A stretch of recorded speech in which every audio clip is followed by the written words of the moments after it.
For all the latest reviews, interviews, and everything entertainment in Tamil, Kannada, Malayalam, and Telugu, subscribe to Film Companion South now. Hello Vineeth, welcome to Film Companion South. We did a pre-Hridayam interview. This is the post-Hridayam interview, a deep dive into the film.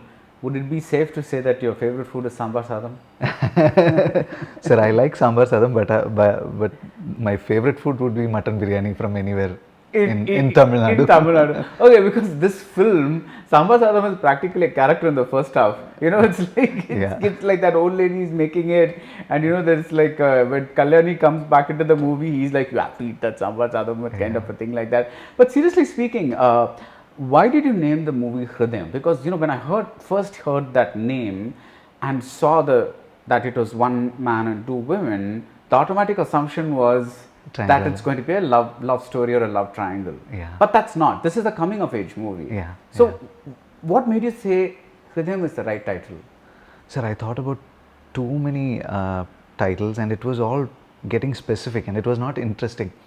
I mean, like, you know, it's boring if I say, I mean, from 18 to 30, those kind of thoughts, no? I had a lot of titles like that, but nothing was fitting, because it was all, when I say Tattathan Marayathu, it immediately people will understand that, okay, this is about a Muslim girl. Right. It's very specific. Right. Jacob and the Swargarajam, it's very specific. But when I did Tira, I wanted a title which can actually, because the subject is so vast and it's about human trafficking and so much more, a title like Tira would help.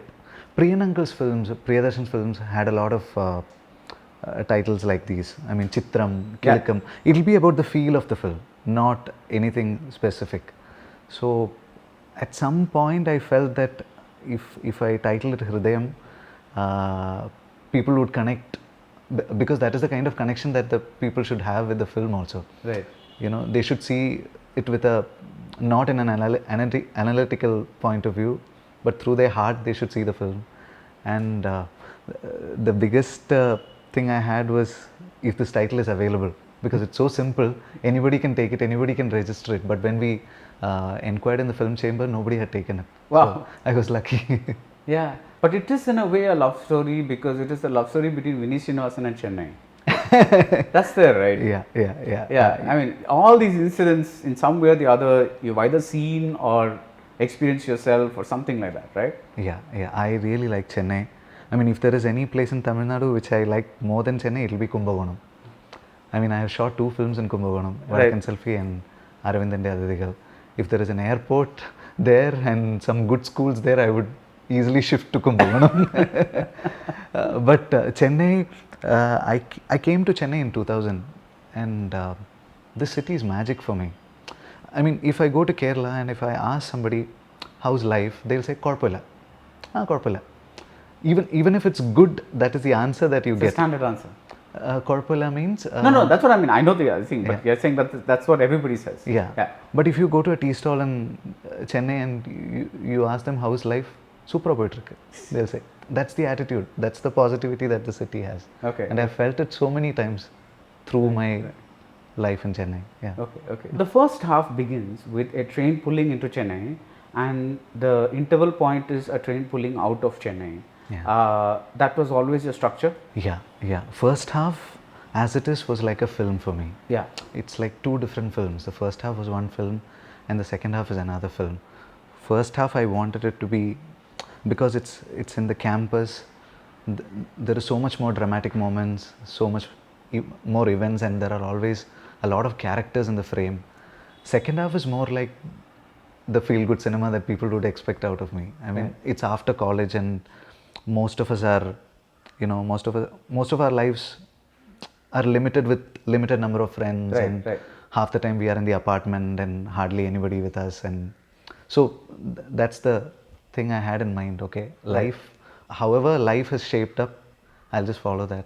Right. I was thinking. Right. But that image of a train pulling in or bringing Pranav to Chennai, and at the interval point, the image of the train taking him out of Chennai, that was always part of the screenplay. Yeah. That is how you wanted him to, that the bookending images was always part of the plan. Yeah. Mostly because I remember after finishing college, I was still in Chennai and my friends were leaving, and I was dropping them at Coimbatore private bus terminus, no? So there is this bus called KPN Travels, and there is this Alapi Chennai train. So I have gone to see of my friends, and it's not a it's very emotional because we have stayed together we have done combined studies, stayed together for like 3-4 years, and there is this friend of mine called Ronish Zakaria Philip. So his name is, half of his name is Ron. So that's the character's name I've given for one of the guys. So I still remember Ron is sitting in the KPN bus, and me and Vivek, another friend of mine, loading his luggage, and he was going, and he's not an emotional guy. He's somebody who is very sarcastic and makes fun of everyone. But while the bus was leaving, I could see that he was getting teared up.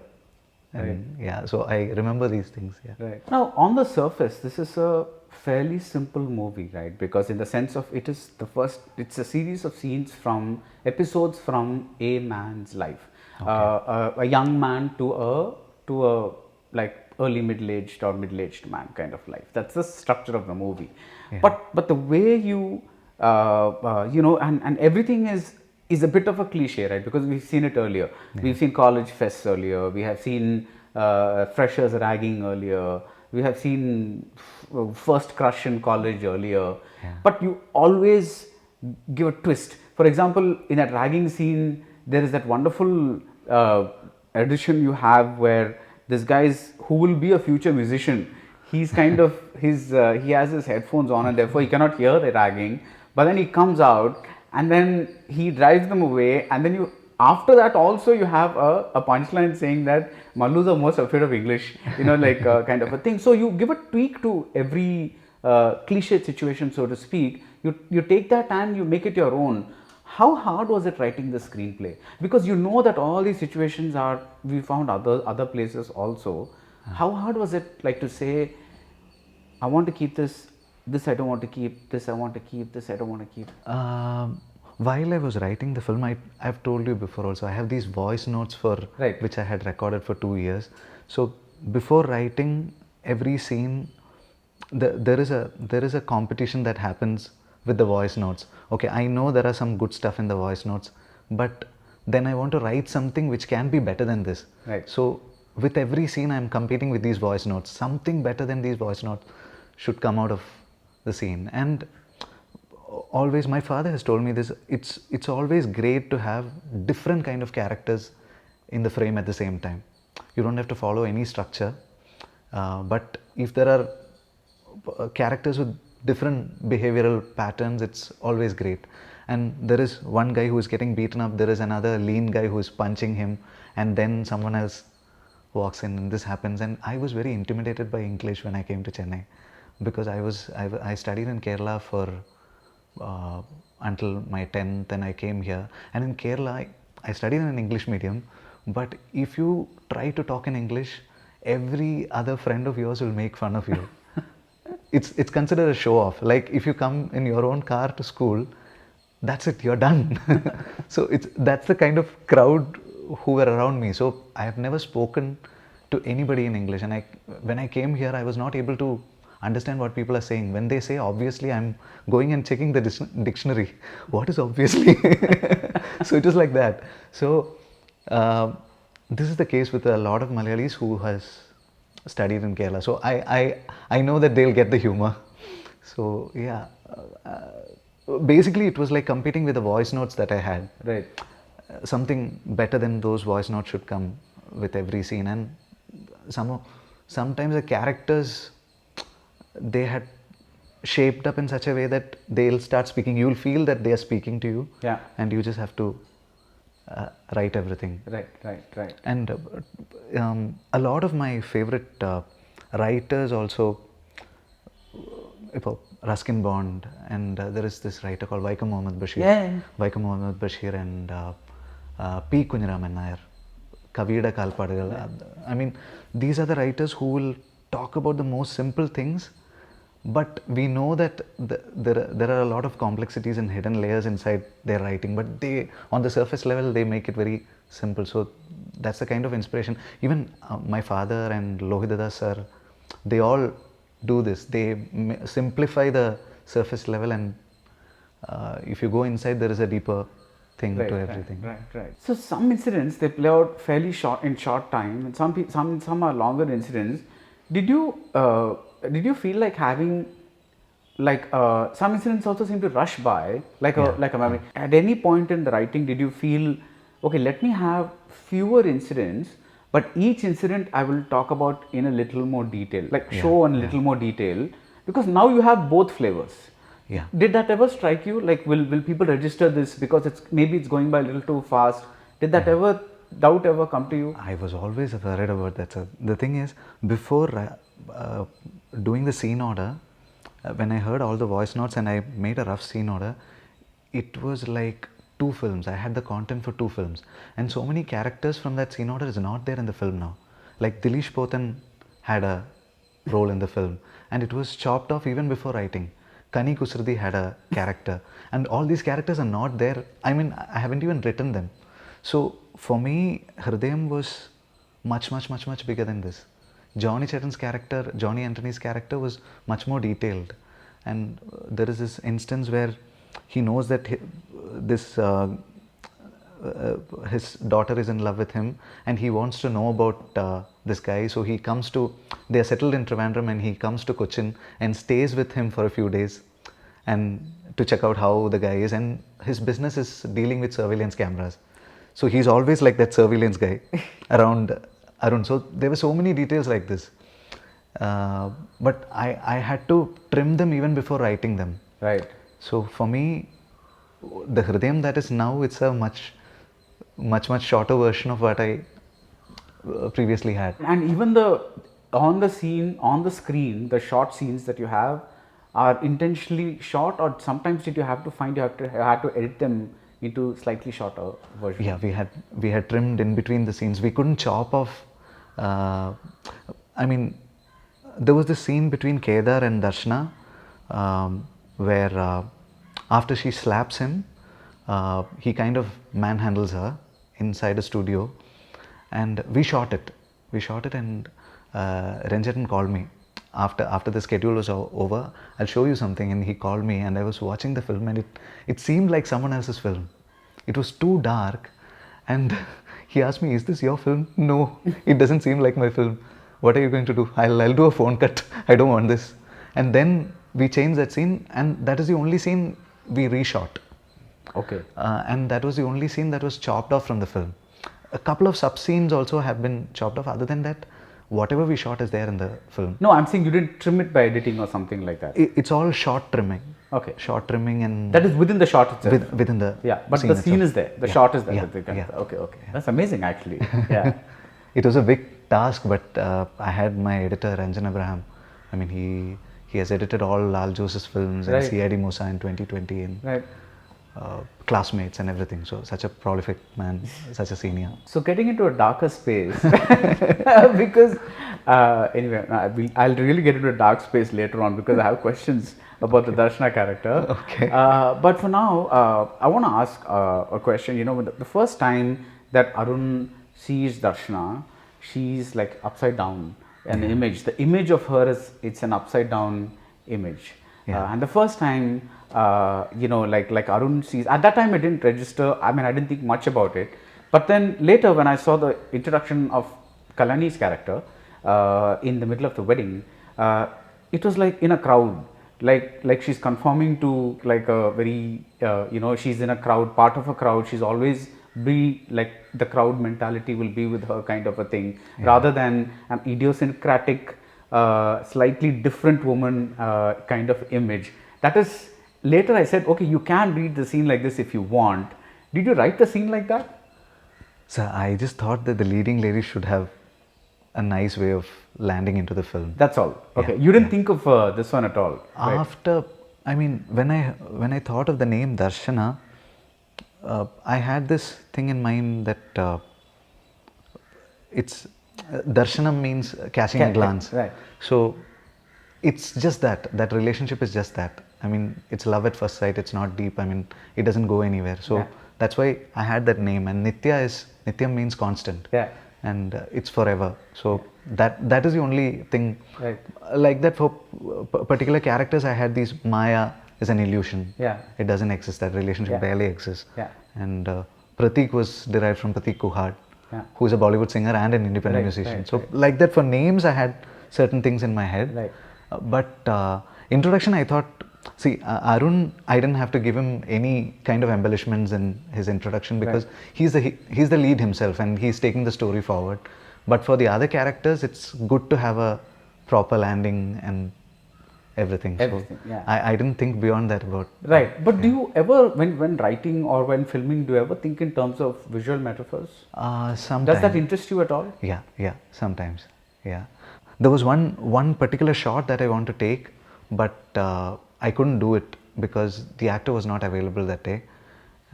It was like when Maya's father passes away and Maya is crying and everyone around Maya is dressed in white. Maya is also, I mean, different shades of white, and there is this Muslim girl called Fatima, her friend, holding her from behind, and she is wearing the black. And it was very beautiful in my head, but then it didn't work out. And the hand pumps and the water pots that we used, it kind of it was something that I saw when I came to Chennai, because in Kerala you don't think about water. Yeah. Yeah. You don't have to think about water. I had a well in my house, so that's the place where I come from.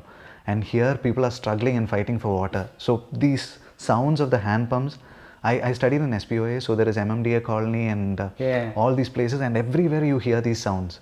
So I wanted these sounds in the film, and thankfully I got a location which has got the that Selva's colony is like, the color of the colony is mud. Yeah. Yeah. It's that brown. So he's the son of the soil.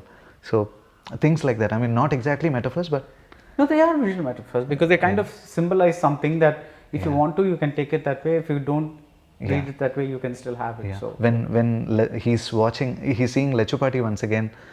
Once I got the location, I wanted that scene to look like a Leo Coffee ad, because I remember it from the 90s and it was so beautiful. I wanted people to get the smell of coffee when they see the visuals. So the bronze plate and the sambar sadam and those sprinkling of coriander leaves and pickle on the side. So it makes it very beautiful, and you back it up with a solo violin played by Ambar Kannan. It takes it to another. yeah. Tell me about your thoughts. What is running through your mind when Arun says, tells Darshana you should leave your hair loose?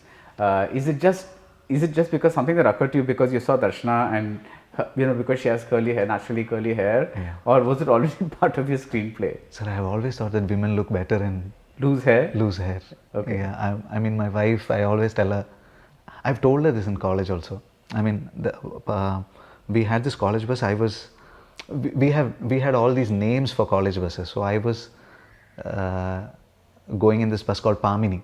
It's all the names of the rivers. There is Mahanadi, there is Pamini, and all these names. So she was in some other bus, and after college, it went parallel, and I saw her, and that's the time when she started dating, and she was tying her hair, and I told her this: you look much better with loose hair. Right. Now tell me about this Darshana character. At the beach, she says, I fell in love with you the moment I saw you. Right? It's like a kind of a thing. Then she feels betrayed by Arun, understandably, when that umbrella incident happens. So till that much a character is kind of understandable. But you don't have scenes of Arun too many scenes of Arun trying to placate her immediately.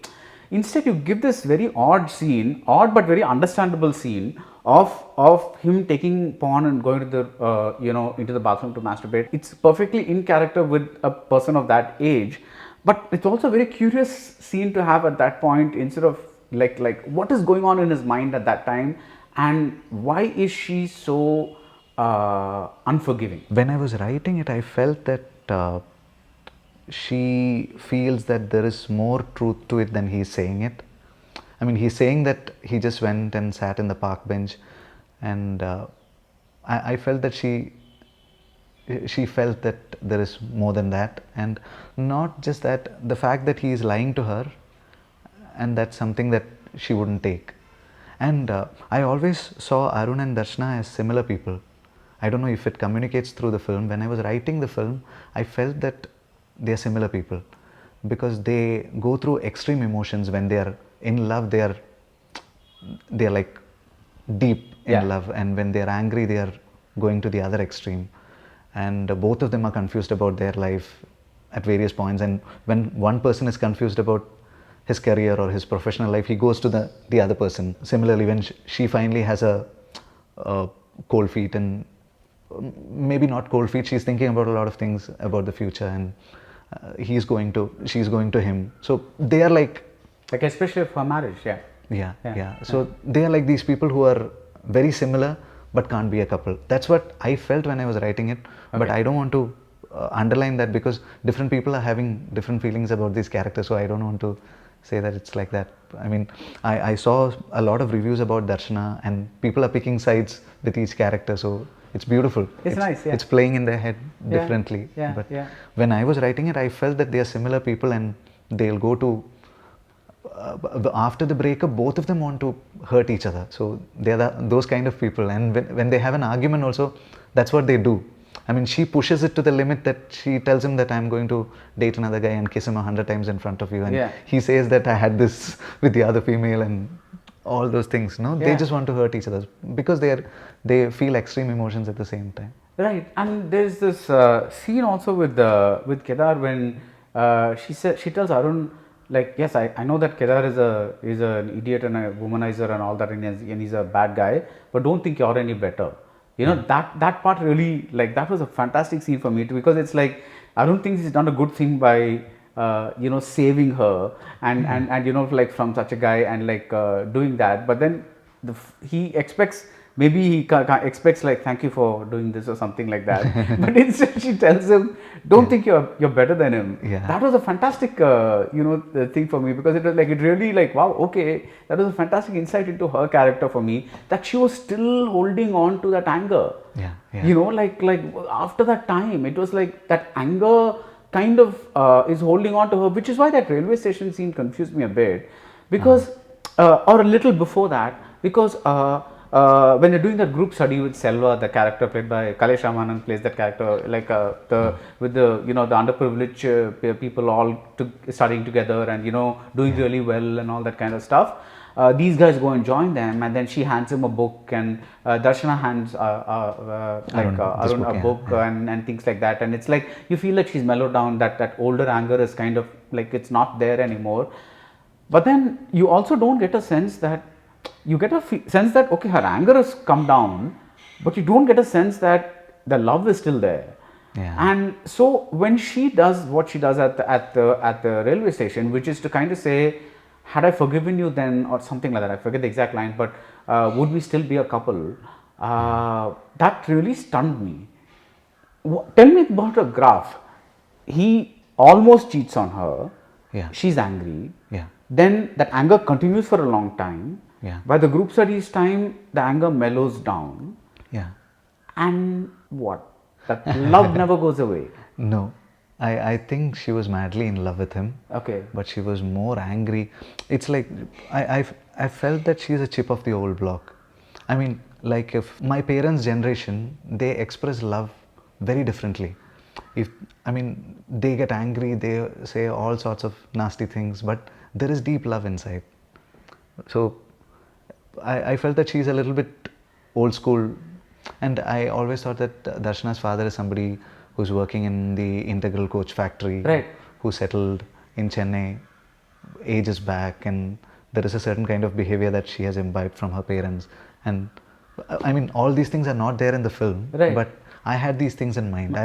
I've done my project, finally a project in integral coach factory. I've met a lot of people there. These were the things that I had in mind. So I felt that even there is a deep love that she has for him, and it's there till the end, at some corner of her heart, even when she's dating the guy who eventually she gets married to. But she can't ever, I don't think she can ever push Arun away. I was like, dude, you're in for a tough time after the end of the movie, because she just doesn't love you at all. No, she does. But his case, I have felt that he moves on. No, I'm talking about the guy that Darshana dates, right? Like, I was looking at him at the marriage pandal at the end and going, dude, you're in for a really tough time after this movie, because she doesn't love you at all. No, sir. She does. I know she does, but there's an angst in her. Yeah. That love is a little that I don't know if it, because the thing is, you show that. It almost is like surprising to the audience. Do you think it was a surprise to her as well when she did that at the railway station, where she says that? Is it like she has surprised herself, like she herself didn't know that till Arun was going away, she herself didn't realize that love still existed in her? No, I felt that She knew. and she wanted to tell him this for a long time. She could have told him earlier, no? But then I don't know. So when I was writing it, it felt honest and real. Right. No, I'm not questioning her decision. I'm just asking about the character. Darshana is like a mystery.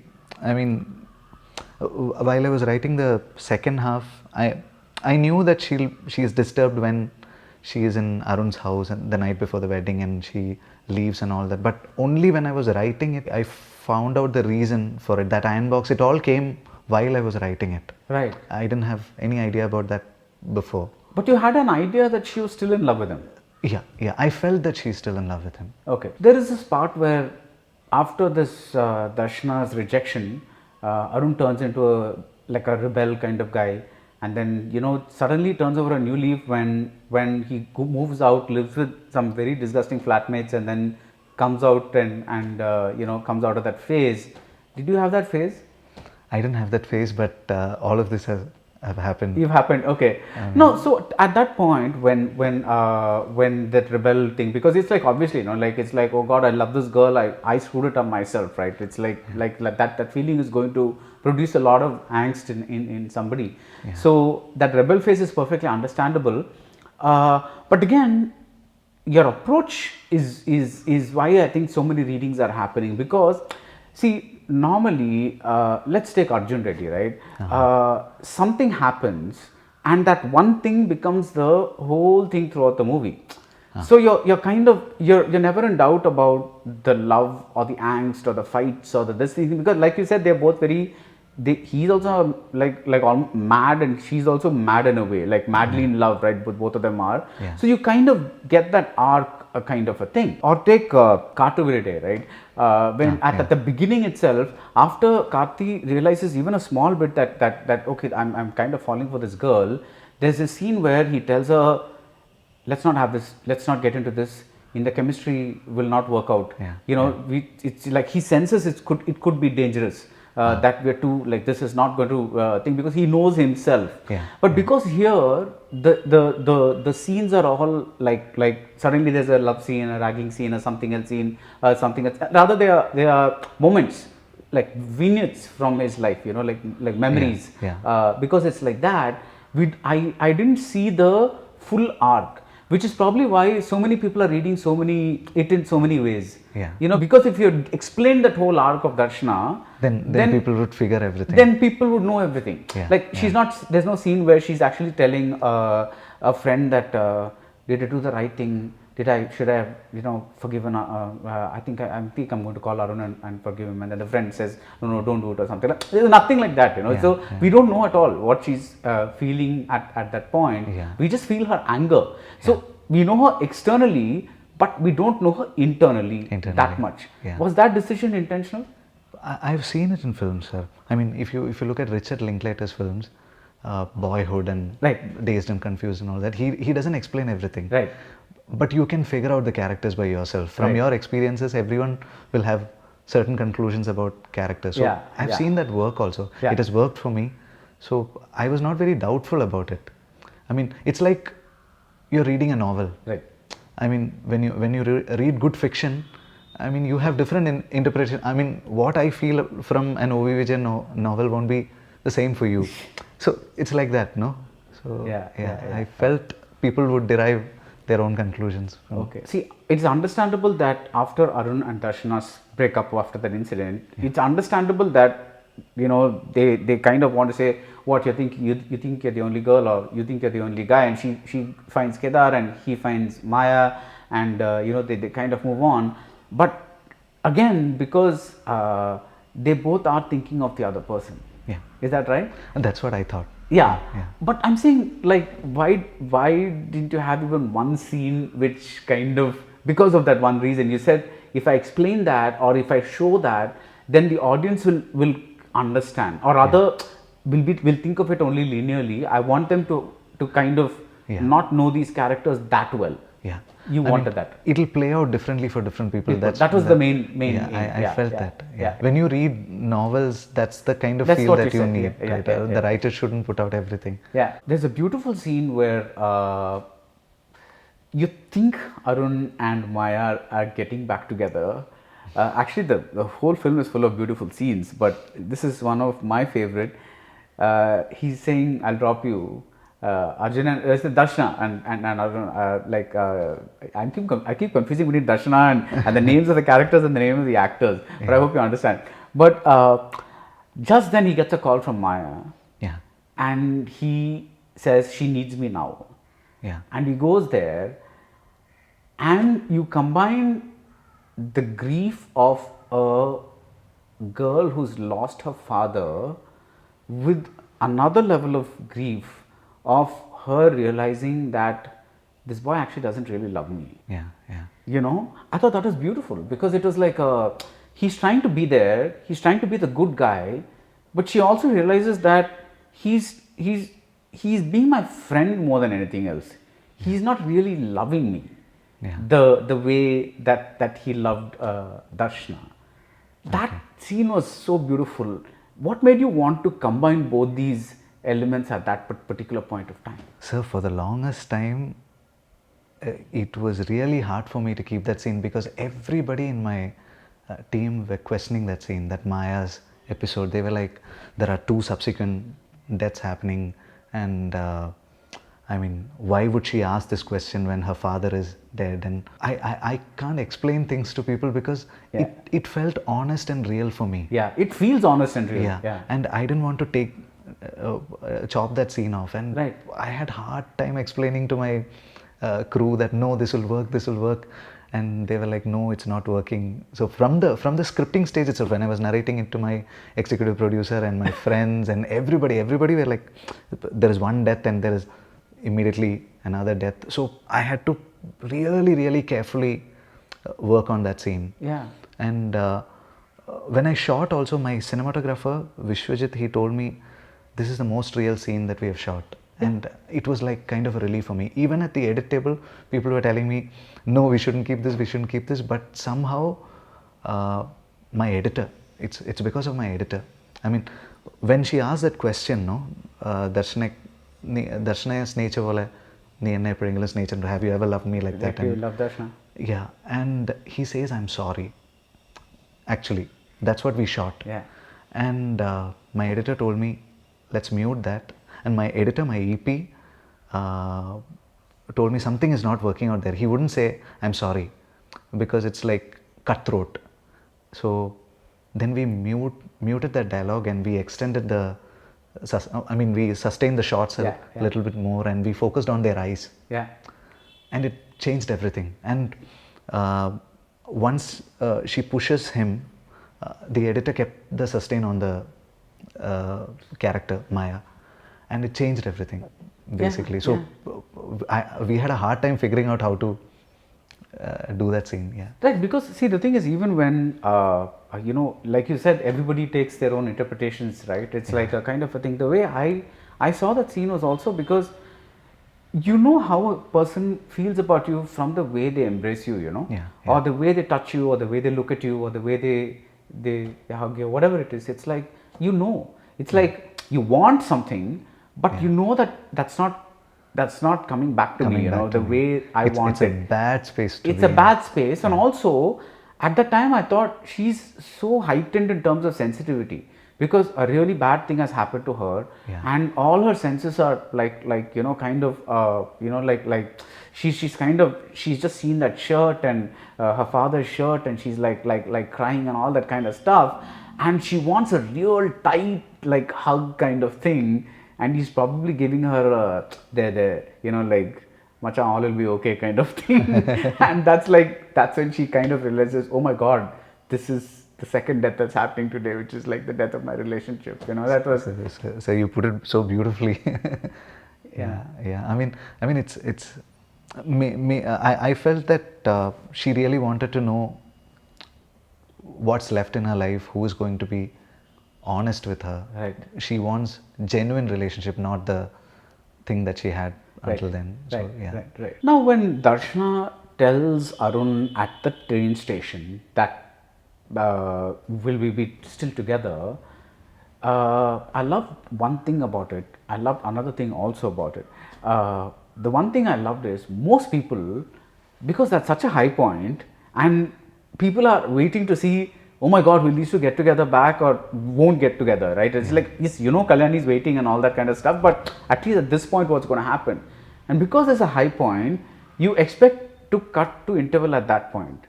Yeah. But you finish the scene and you take it further with a lower level of emotion. I'm not saying friendship is a lower level of emotion than love, but that angsty love, compared to that, some guy running after him and saying, Macha, don't forget me da, and giving sambar sadam and all, it's more like a warm space. Yeah. It's not this angst space, it's more like a warm space.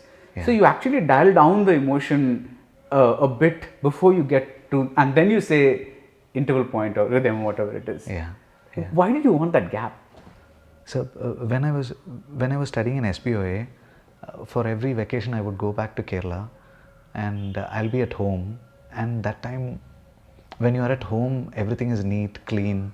You get good food, and the moment you board that train from Talasheri and you go to Chennai, when you see that, it's moving away, it's very hard. I have seen my mother cry at the railway station when I was leaving, and she knew that I was not happy here.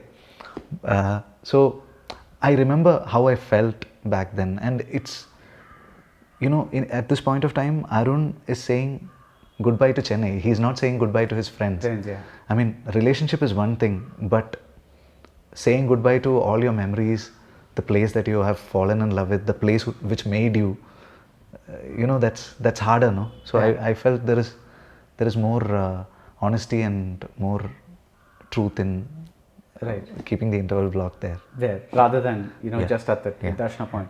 So the second thing I liked about it is, so he's just heard this thing from Darshana. Obviously, he's not forgotten her still and all that kind of stuff. But in the second half, he's this nature dude. He's kind of trekking, watching waterfalls, doing whatever, and she's a vlogger. She's doing something else. Yeah. It's as if that conversation never happened. Yeah. It's like one major revelation happens, and our tradition of cinema is the interval will become this big bomb, like one big bombshell will happen in the interval, and then after the interval you'll continue the bombshell the rest of it, because that will be the thing the thread that will pull the second half along. So I thought, okay, after the interval we are going to see a shot of, let's say, Arun calling Darshana and saying that what you said, did you really mean it, or like something like that, to kind of continue that big thing, but you avoid it completely. That's the beauty of having an interval block in first half and second half. The advantage of doing films in India. Right. I mean, I didn't want to go in that direction. But the point is that I just keep the thought. But at that point, when she confesses, or rather expresses her love to him, and when he hugs her, she's in love with him. Yeah. He's not. He's confused. That's what I felt. Okay. So when you go to the second half, tell me. Now, okay, please continue. So I didn't want to start it at a point where it's an extension of whatever you have seen in the first half. So that's why it starts 2 years later. So when you say 2 years later, you have all the liberty to start it anywhere. Right.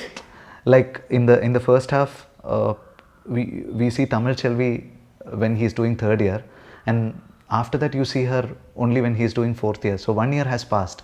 So it gives you the freedom to show that she's okay, she's happy. Yeah. She's very peaceful at that point. So this 2 years gap gives me a freedom to start fresh, and I wanted the film to be light in the second half. By the time I wrote the first half, I was emotionally drained. So I didn't want to go in the same direction. That is also one thing. What helped me was the song, Pudiyur Logam. Yeah. Because Pudiyur Logam, we wanted it to have the sounding of a Coldplay song. The thing about Coldplay is, whatever mood you are in, you listen to a Coldplay song, instantly your spirits are lifted. They have that kind of songs, no? Yeah. That uplifting Yeah, the mode emo. to it. Yeah, Yeah, yeah. So we wanted to have that Coldplay kind of sounding, and we combined it with the elements of Colonial Cousins and sounding of Post Malone, Swale, and all that. And once that song we figured out, I knew that okay, this can work. So that's how. Right. But did you feel that the audience at any point would be still wondering what happened to that whole bit? It's almost like I was left with that emotion, but now these two seem to be in a very different space altogether. You didn't worry, that was not a worry for you. I didn't want to go in that direction, and I was hoping that I can shift their attention To this new. So that's where the song helps. Right. Pudiyur Logam. Right. It can immediately make people forget about. It's a new world. It's a new world. Yeah. Pudiyur Logam. So it's kind of a. It's almost like this is a 2.0 version of. Yeah. Okay. And Kaidapuram sir wrote the lyrics, and I told him that I want Pudiyur Logam to be the hook, and he wrote it so beautifully. And the singers, I mean, people think that a song is just a song, but it can change everything. Right. Right. So, of course, songs. yeah. Everything in movies. Yeah. So, yeah. It's a. But at that point where Darshana kind of you can really make out that Darshana's my like big question mark of the movie, right? Yes, It's like so. This is at the point where she calls him for his for her sister's wedding. Is she just calling him as a friend? I think she still felt that. Something can take off. Yeah, I felt that even I had written a dialogue. She's very lucky. She is able to find the guy. She's able to be with the guy who she loved. There was a dialogue like that. Then my editor told me, let's not keep that, because if you say that, people will know what Darshana feels. Right. If you don't say it, they'll find their own interpretations. Right. So he chopped it off. Right. That was a beginning bit of that they are sitting on the rock scene. Yeah, and they're sitting on the rock, and she's basically at that point. The only thing that I have is conversation is like, I'm confused my career, your content, and it's almost like the buddies. They're like a kind of a thing. But I'll tell you where the confusion lies, right, throughout the character. For me, not confusion as in a good person, like not in a good way, in an intriguing way rather. That's more like it. The intrigue rather than confusion. Because like sometimes you look at people and you're like, is this person doing this because of this, or is this person? Now you think, right? It's like you that's why you respond to art in such a visceral, from your Hridayam. Otherwise you're just like somebody is looking at the wall and saying, oh, nice colors, and then like just sitting down. This kind of a thing. So when for me, when that Darshana transforms into the Darshana who sees. That's such an intense scene. I could not believe it was a Vineeth Sreenivasan scene, because it is like she sees the iron box and she sees the dress, and the way the slight background and the way the scene is edited, it kind of makes you like think of Glenn Close and Fatal Attraction kind of zone. That's the zone you're taking us to, because it's like because the one fantastic dialogue there is, oh shit, after this he'll really be gone. Yeah. I think that's there, right? It's it's like, because she's like, so far she's been delaying it because he's still single, so I can still try to get him back, right? It's like whatever it is, order. But at that point, looking at that room which is filled with Arun and Nitya pictures and this and that and all that, and the bed with the petals and all that, and not even that, but the wedding gown and the iron and kind of a thing, and that feeling that rises in her that, oh shit, I have to do something. It's like that is the moment that I was like, that I did not expect. Okay. Because if you had actually kept that line saying that she's lucky she's getting to marry her friend, for me at least, it would have been an easy transition to that scene. Because right now I'm like, okay, they're buddies, they're sitting on the rock and they're discussing their careers. And now suddenly, my God, she's not let him go. And that was kind of explain how that scene came from sweet Vineeth Sreenivasan. No, sir, when I was writing it, I had no idea about the iron box thing. But as and when I was Yeah, writing, you told that. Yeah. As and when I was writing it, I found out that she is very disturbed. And that scene didn't shape up in the script level also. While making the scene also, we had a lot of alterations coming in. I think if it was not Darshana, I don't know how it would have played out. I mean, it's because it's her, it cuts through. That's what I seriously. As in the actor. Yeah, actor Okay, Darshana. right. I seriously give everything, all the credit. Yeah. Credit to her. So when we were shooting it, I mean, we were setting up the whole place, and something was not feeling right. And I kept asking my ADs, something is missing. I mean, the rose petals are there, the photograph is there, and the first photo that he clicked is there, but something is not working out. And I was not able to figure out what. And I kept telling everyone, we need something extra for Darshana to feel that kind of pain. And then I saw a box of sticky notes, and I told all my ADs, I mean, write in Malayalam, English, Tamil, all the characters, what they would say about the couple who are getting married. And these people are all Darshana's friends and Arun's friends, and they have seen this relationship. And those sticky notes, when she sees it, that's where the pain comes out. Right. So once I had it, I had a feeling that we have got this scene right. And then Darshana was performing it, and right before that, and Pratik Tiwari was singing one song. Actually, I wanted to use something like Shyam Mastani or Ajit Dastan, some song of that old Hindi song, Kishore Kumar song or something. But right before the shoot, I asked my EP, and they said that we'll have to buy it. There'll be royalty things and everything. So suddenly the plan changed, and we had to compose a song on the spot. So I just told Pratik, "Baatein karo, jo bhi hai man mein, khul ke bolo." I just told him that, and I was singing it in the mic. I mean, it was like in 3-4 time signature. We just made a song on the spot. Like a waltz kind of thing. Yeah. And in the background score, it's the same melody that Hisham continued. So everything was correctly getting placed. Right. And with Darshana and Ashwath, it felt real. Yeah. See, but baatein karo, man mein jo hai khul ke bolo, it basically means speak, like tell what's really in your heart. Yeah. But that's not happening. Yeah. That's one layer of irony that's residing over her angst. Yeah. That's like, again, another brilliant thing in that scene, because it's like outside somebody is saying something, and inside she she wants to do that, but she knows that cannot happen. It's like it's a thing that she's lost forever. At what point did you discover during the writing that she was still this madly in love with him? Because you said you wanted the second half to be not in the first half kind of zone, right? You wanted it to be in your zone, right? But at what point in the writing did you discover that this character is still like that? Right before writing the dialogues for that scene where Anthony is just pushing her and seeing that she has teared up and everything, and he's asking her, "Endu petti Darshana? What happened, Darshana?" And I was waiting for her to say something, and she said, "Avan kettan pova Anthony," and I had tears in my eyes. I mean, I didn't think of it. It felt like Darshana was speaking and I was writing it. I mean, I don't know if people would actually believe that. But, and after that she was saying, "Avan vera relationship il ayapozhum enikku thonittillairunnu, but now he's gone forever."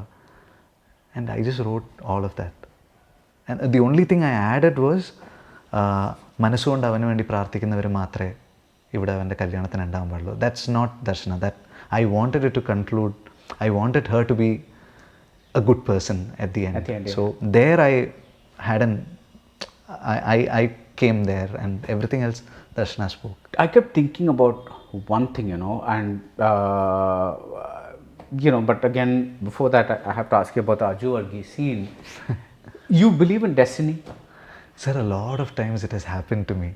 Because Yeah. he wants to do something, Yeah. and then like, there is a bus scene. there is a bus, and somebody right next to tells him, and immediately Yeah. everything just clicks, like clicks literally. I had a feeling that people won't believe in happy accidents, and people might feel that it's very convenient. Yeah, and it's an empty, practically empty bus. Yeah. It's like, But sir, my life has gone like that. I came to Chennai and I had no idea which second language to take, because there it was Malayalam, Hindi and English. We study all that. I came here randomly in SBOI. I asked one dude, what is the second language I should take? Take French, you can score good marks. Abdiya, okay. And I took French just like that. I had no idea about the language. Even now I don't. But I scored good marks.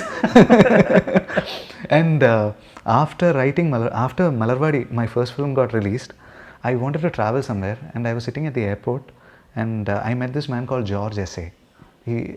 I was speaking to him, and he asked me, what are you planning to do next? I told him, I don't know, I want to write a film, but before that I want to travel. And he told me, come to Prague, it will change your life. And I asked him, yes sir, yeah. That night I went and Googled Prague, and in 3 weeks I was in Prague. Jakes Bijoy, you know, right, the composer. In 2007, Jakes was doing an album called Malayali, and he was not able to find a person to shoot his music video.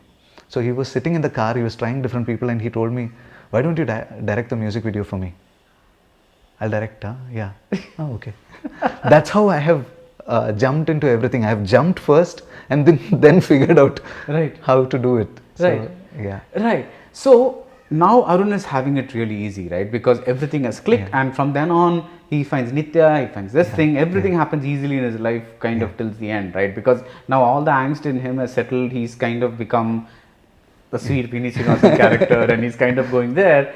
But that's why, again, you know, when after that level of peace and contentment in Arun's life, to kind of find that Darshana is still not like that, I was like, that's where I was like, what was this guy thinking when he was writing that? Because sir, I was not thinking, it was Darshana. She came in. I wanted the second half to be breezy. I didn't want it to have so much of conflict or anything. But I wanted to show a certain thing about every person. I mean, we are two different people, no? The person who behaves to the person right next to you, and the person we really are inside. The person we really are inside. And I was very curious about if I will be able to capture these two emotions at the same time, and if I'm doing that, how can I do that? Right. And the lensing is what helped me do that. I mean, when you go closer, you go for a diopter, or you know, it changes everything. So that part, when he comes for the wedding of Darshana, and then Kalyani and Darshana gets introduced and everything.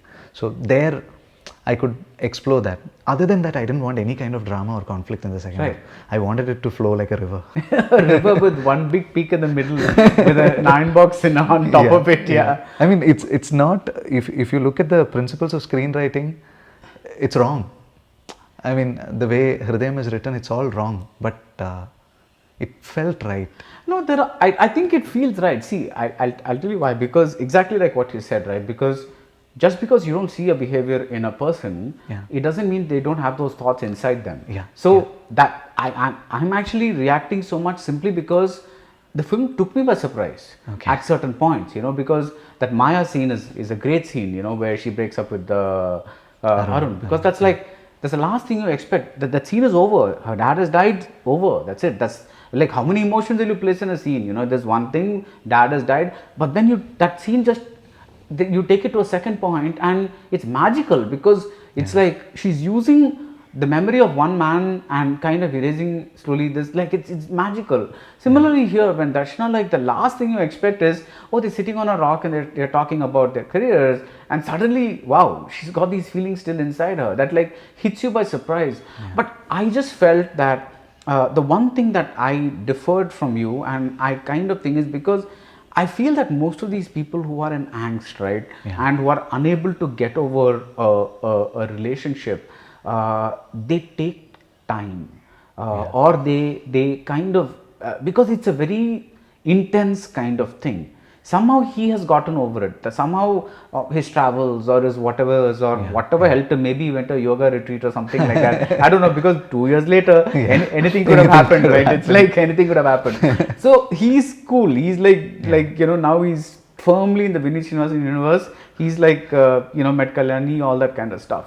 But when you show that kind of character and you have it end with a talk at the beach, a small talk at the beach, that that we should not overthink and things like that, that felt a little, for me, it was like Underwhelming. Underwhelming is not the word for me.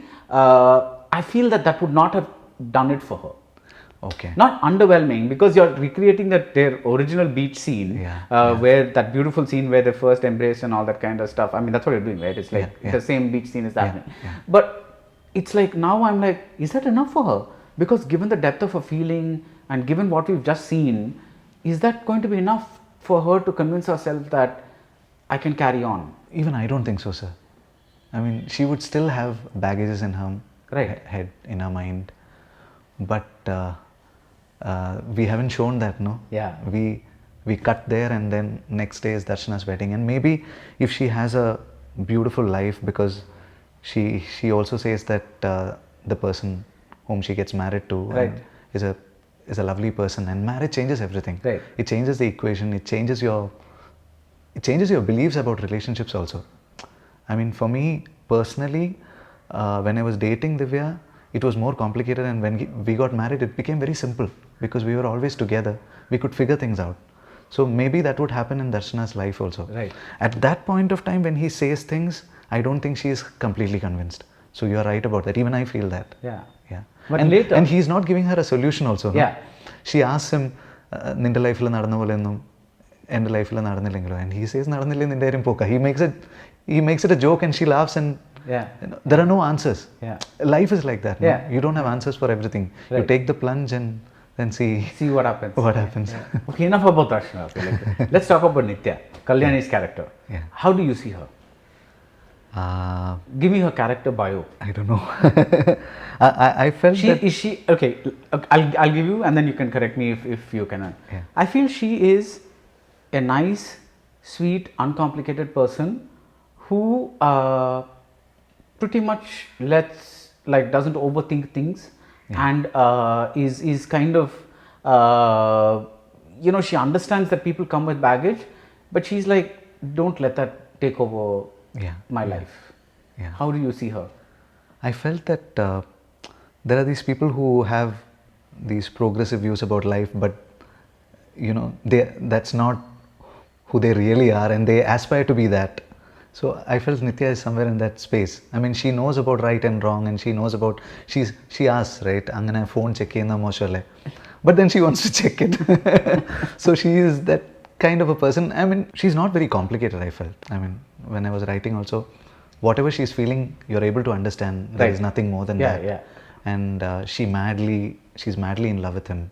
And if at any point of time Arun is going through a dull phase, I know that this woman would, just take him from that and push him forward. Right.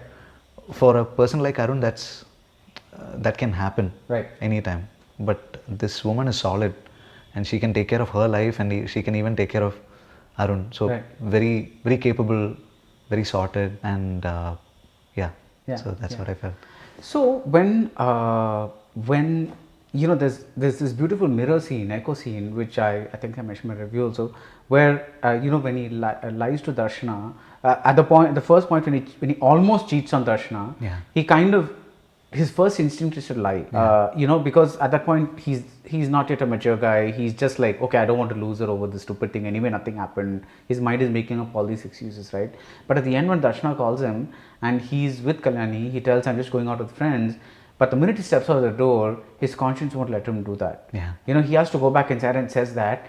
And I love Kalyani's reaction. Her reaction shots are just unbelievable. It's like she just says, "Okay, I'm like just be back soon," or whatever. This kind of, yeah. So did you tell her to do that?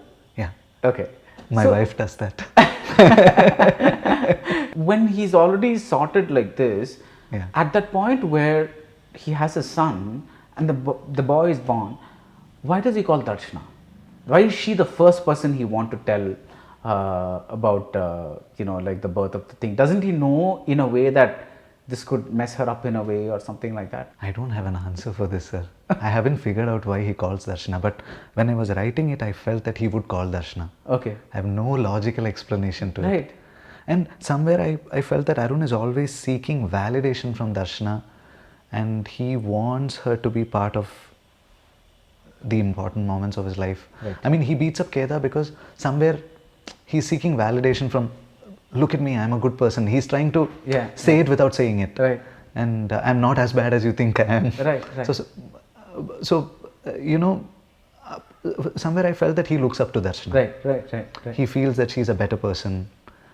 She has always been a better person. So somewhere that's playing out in his... Right. But again, the character spoke to you. And also I feel that he's a little guilty about what he did with Darshana, not giving her answers and just disappearing from her life and conveniently forgetting how things were and everything. So I don't know, maybe all those things. So maybe, and this is just striking me now, so maybe this is a mirror of the Maya scene.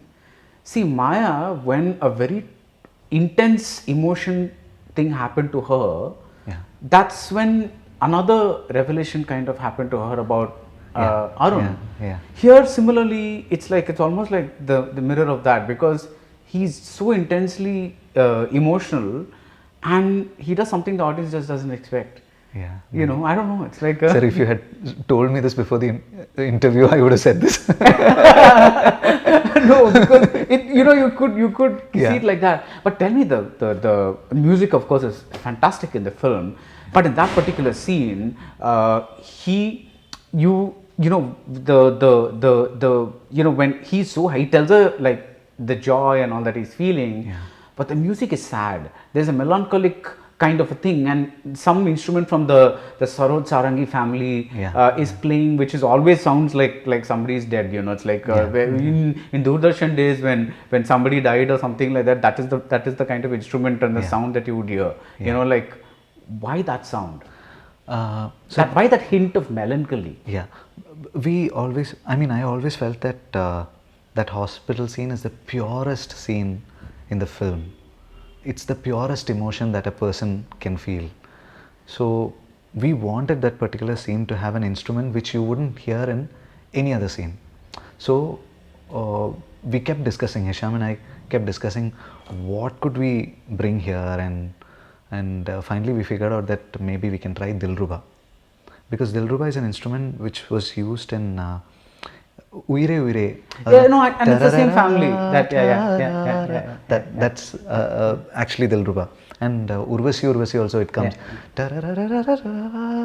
That bit, it's actually Dilruba.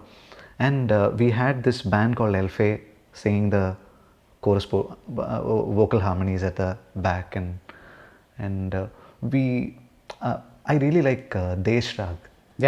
Hindustani Raga, Desh. We have not extensively used Desh at all in any of my films, but in particular areas when I feel that something really pure has to come out of it, I ask my music directors to use Desh Rag.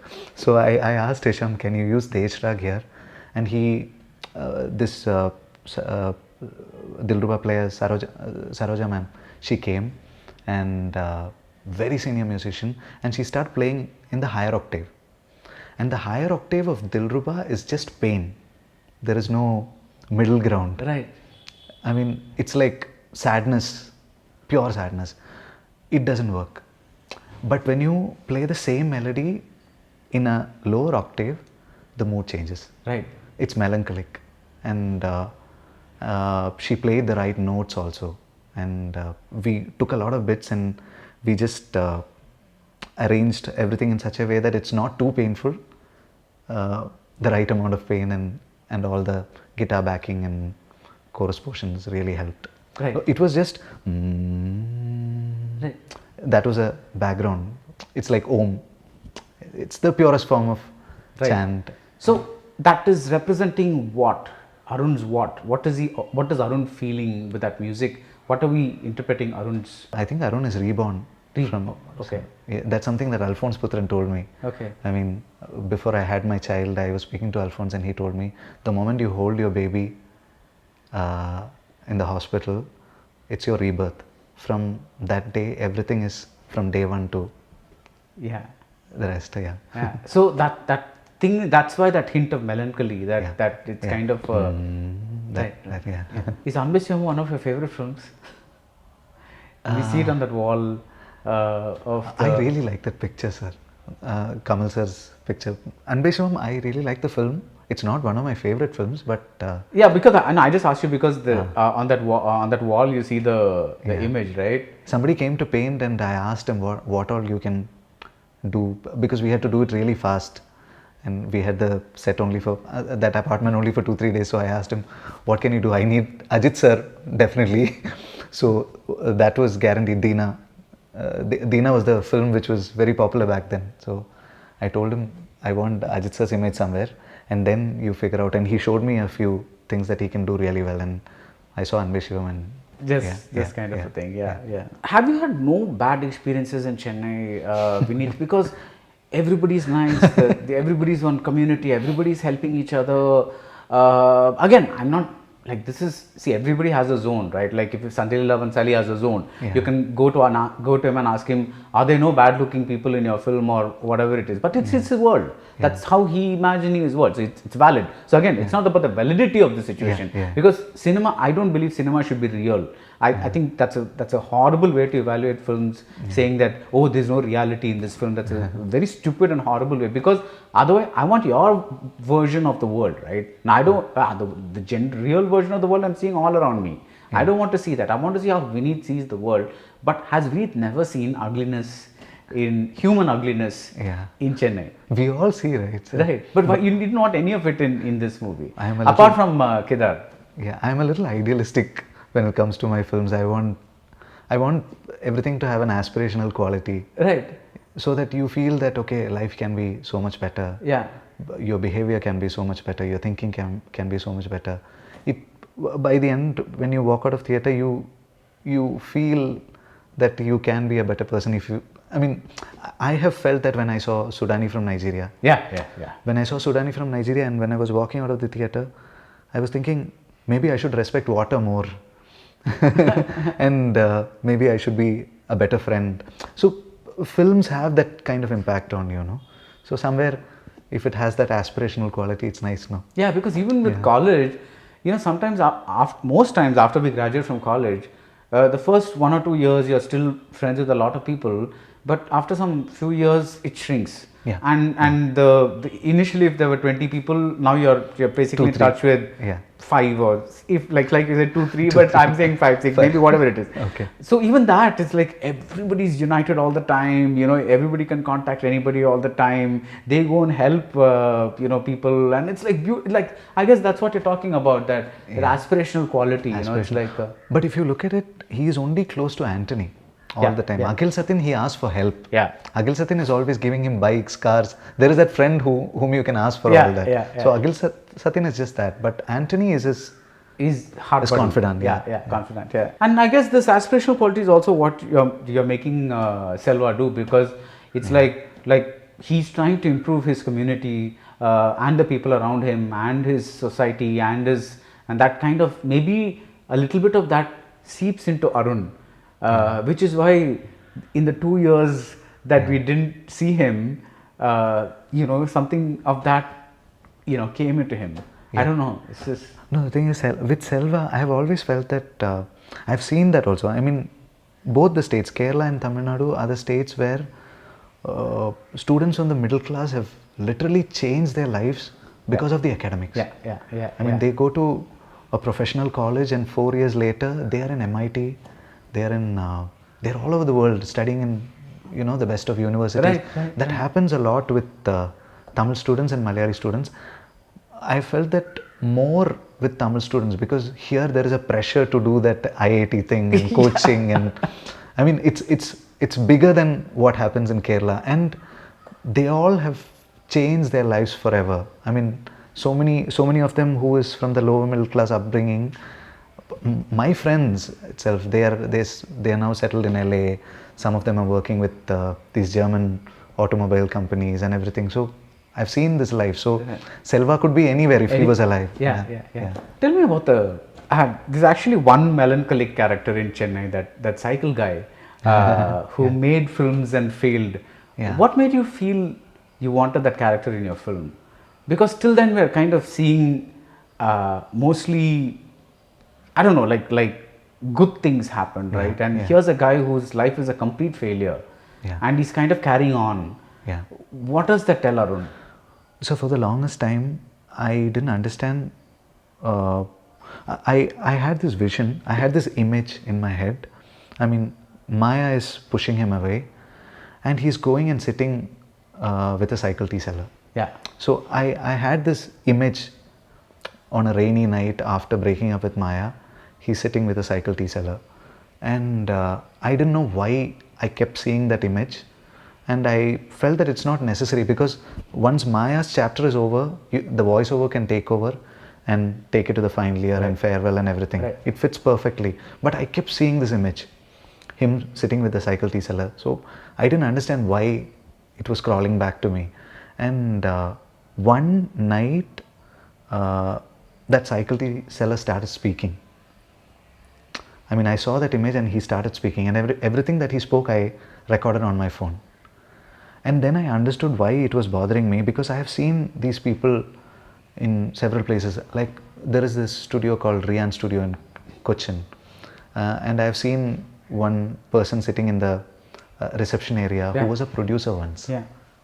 He has made films in the 80s, and now, you know, this is his life. And if you go to these studios in Chennai called AVM Prasad and everything. Actually, even in Jigar Thanda, there's a character like that. There is this guy who. Yeah.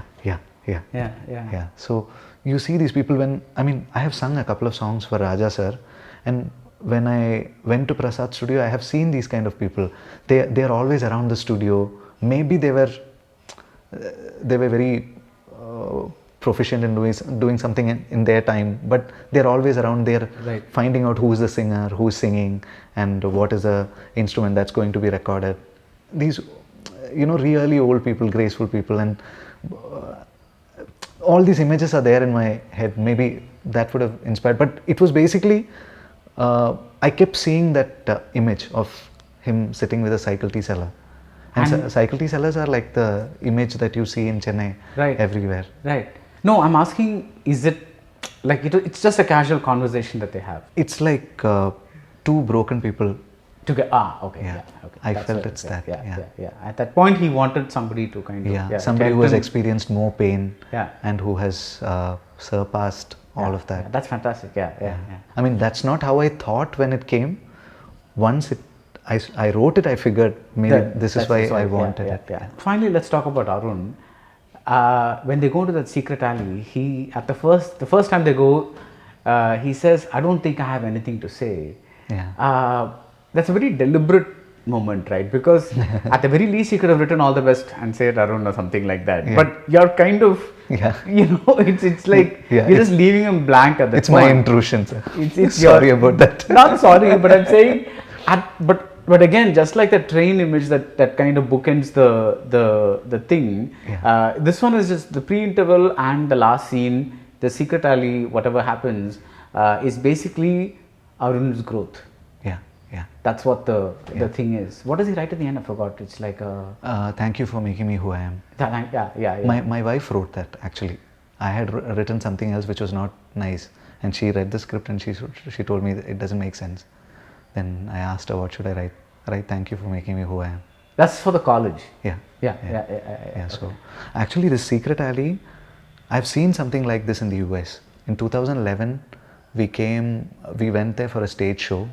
And there was a school where we were performing, school auditorium where we were performing, and that stage had a backdrop, and behind the backdrop there was a wall, and it was hardly space for one person to stand, and there were these autographs written all over the wall with warm lights and everything. So me and another singer called Sachin Warrior, we saw this and we were clicking pictures of all these. I have it in my phone. I can show it to you after the interview. So that alley stayed in my mind. So when I was doing the scene order, after the farewell, I really wanted something there, like a memory wall, and I thought about this. Wow. So yeah, that's how it came in. Tell me about the background scores, the themes for each of the three characters. How did you see that? What did you tell Hisham about? This is how I want Arun's score theme to be. This is how I want Nithya's theme to be. This is how I want Darshana's theme to be. As far as the score is concerned, we didn't individually think about characters and design a theme. Right. We wanted a theme for the film. Right. And we figured out it'll be great to go for Abheri Raga. Nagumo is an Abheri Raga, and Manase Manase slightly goes in that direction also. Abheri, the beautiful thing about Abheri is that I'm not an expert of ragas, but whatever little I know from that, I've figured this thing about Abheri is it's very pleasant on the surface level, but there is a melancholy deep inside.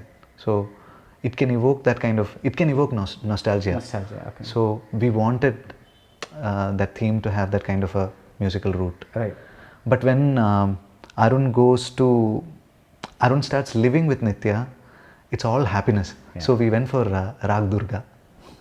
So not exactly Rag Durga, but the shades of Rag Durga, because Hisham he has taken his freedom to go into other notes and everything. But basically Rag Durga was the inspiration. Right. Puttu Totta Paurnami, I mean. Yeah. So Abheri really helped the whole film. Yeah. I want to learn more about ragas and music now, because I understood that how it can change everything about the film. Right. Music is more powerful than screenplay. Yeah, it is. Yeah. It is because that's why I figured that I always thought the screenplay is beyond everything else, but the screenplay can be driven by, I mean, you can write better if you are more musically inclined, I felt. Right. And even like when you just talked about the post-interval portion 2 years later, and the song helping the film, that's what a song is supposed to do. Yeah. Like a song is supposed to help that film, not just be a break and entertain you and then go on for the next and even the choice of the singers and the choice of the instrument, it changes everything. Yeah. I mean, after Selva's death, we wanted this Mugilinde Maravugalil, that song. I seriously believe if Chitrama hadn't sung it, it wouldn't have this kind of a feel, because psychologically in the last 3-4 decades that voice has resonated with all of us. Yes. So at some point of time in your life you have cried listening to her song. So when Chitrama comes there, it changes everything. So there is more to everything that I've known about cinema, and I've discovered more things when I was doing Hridayam. So for the next film, I want to dig deeper and learn more. Actually, even Darshana sings a Chitra song, Kannalane. Yeah. I don't know if it's an accident or something, but it's No, we wanted Kannalane to be there. Yeah. We bought the rights also. Okay. So I can say. In your mind, and this is the last question. Thank you for putting up with my sir, interrogation of Hridayam and very happy to. Yeah. So again, in your world, it's like again coming back to that scene where he lies to Darshana, but his conscience, won't let him lie to his wife. Yeah. We know that in the real world, there are married men who lie to their wives, and there are boyfriends who, even at 18 or 17, they're so truthful and like all that kind of stuff. Yeah. So, but again, this is part of the aspirational idealism that you want to have in your films. Not really. I felt that Arun would transform like that. Okay. I mean, when you lie to your wife, they know. Yeah. That's the truth. They'll know. So it's better to say the truth and get the beatings. So I figured Arun would reach that point where he wants to be transparent about what he feels and what he does. It's nice, no? It's nice. No, it's nice because it's like that moment and the way he stands in front of that bed, or rather to the side of the bed, and the way Kalyani kind of reacts. Because she knows that this is not just something on, because she's smart, she's not dumb, even though she may not look very like angsty like Darshana or something like that. She's very peaceful, calm, and all that. But she's not some stupid person. She knows what's happening. So, but she doesn't want to create a scene at that particular moment. You know, just kind of she's letting him go. And but thank you for giving us Hridayam. It was like almost all reviews have said, it's brought back pieces of everybody's lives and memories and all those kinds of things. But also, I think, to take a much used or rather much abused format of nostalgia or scenes from us, this thing, and to transform it into something so deep and something that is wonderfully incomplete. And I mean this in the best way, in the sense that I will never know Darshana. It's like I will never know Arun. Yes, I know superficially speaking he has changed, but I don't know, maybe there's still one corner of him that's he's just buried it in the back and it's just waiting for the right time to pop out or something like that. I don't know. Even I don't know. Right? It's like, it's possible. So it's like, and again, I don't know, like Nitya is this wonderful, peaceful person right now, but again, there are little... She can be anything. She can be anything because it's like people change all the time, and again, there are little indications that Kalyani gives that she's not a pushover, or she's not a like a kind of a thing, especially in that scene where Darshana wears her jimikis and kind of comes out and Kalyani's like, dude, I know what's happening, okay? It's like don't think I don't know what's happening, she clearly knows what's happening. So and it makes us think about these characters and think about these characters and also gives us a like the freedom to yes, you have a box, but within that we have it's like a toy box, it's like of emotions, where we have the freedom to put together the emotions the way we want and have our closure. Even if the characters themselves don't get perfect closure, at least you're letting us get our own types of closure. And I think another thing is the fact that the movie is such a big hit. Again, congratulations. Thank you. I think shows that people are maybe are ready for these jumps. They don't want the second half to, like, you give the bombshell in the first like at the interval and they're okay 2 years later something else, it's not continuing immediately. Maybe the audience is kind of gone. I don't know, maybe it's too soon to say, but maybe that's possible. And when a movie succeeds like this, you kind of feel, it feels nice that you can toy with storytelling in a way that you kind of a thing. So I felt that the last film I made was in 2016, so 6 years later I'm directing another film, and the kind of storytelling and the complexity of the storytelling these days make you feel that have people also changed? Do they want these darkness and everything? Is that the only thing that they are looking for? But I realized after the film released, ultimately we are all simple human beings. They're all simple human beings, and they'll take everything that's believable for them, convincing for them, be it simple storytelling or complex characters. They are there for everything. So and you do have a message also, which is to never hang a wedding dress near an iron box. So I guess the moral of the story is also there. So thank you so much. Thank you, sir. Thank you so much.